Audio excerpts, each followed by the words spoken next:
প্রিয় দর্শক, সবাইকে জানাই আন্তরিক শুভেচ্ছা ও অভিনন্দন।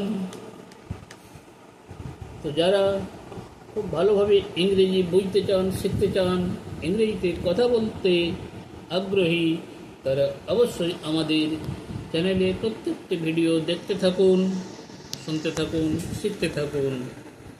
তো আজকের পর্বে নিয়ে এসেছি বেশ কয়েকটি ইম্পর্ট্যান্ট গ্রুপ ভার্ব। তো ভিডিওটি দেখার আগে অবশ্যই সাবস্ক্রাইব করে দেবেন, তাহলে সবার আগে পৌঁছে যাবে আপনার কাছে আমাদের এই ভিডিওগুলি। তো শুরু করা যাক। আপ মানে ঘুম থেকে ওঠা বা উঠে দাঁড়ানো। গেট আপ ঘুম থেকে ওঠা বা উঠে দাঁড়ানো। গিভ আপ মানে পরিত্যাগ করা। গিভ আপ পরিত্যাগ করা। গো আপ বৃদ্ধি পাওয়া। গো আপ বৃদ্ধি পাওয়া। পুট আপ প্রতিরোধ করা বা টাঙানো।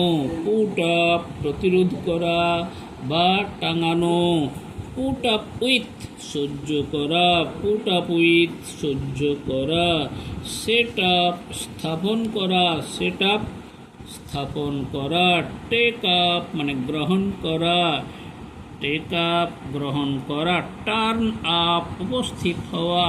টার্ন আপ উপস্থিত হওয়া। মেক আপ ক্ষতিপূরণ করা বা মনস্থির করা। মেক আপ ক্ষতিপূরণ করা বা মনস্থির করা। লুক আপ বই খুঁজে দেখা। লুক আপ বই খুঁজে দেখা। কিপ আপ বজায় রাখা। কিপ আপ মানে বজায় রাখা। কিপ আপ উইথ সমান তালে চলা।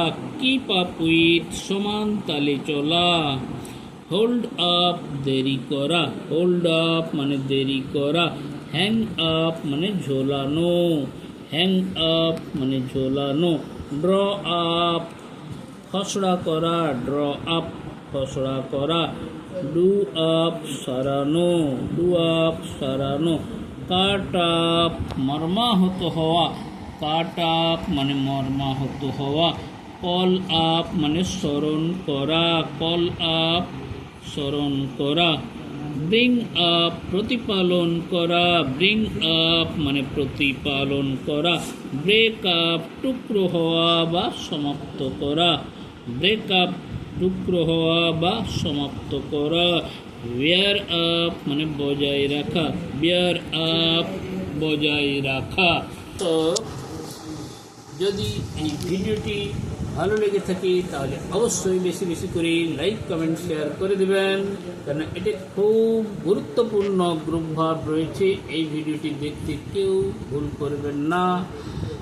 আজ এই পর্যন্ত। সবাই ভালো থাকুন, সুস্থ থাকুন।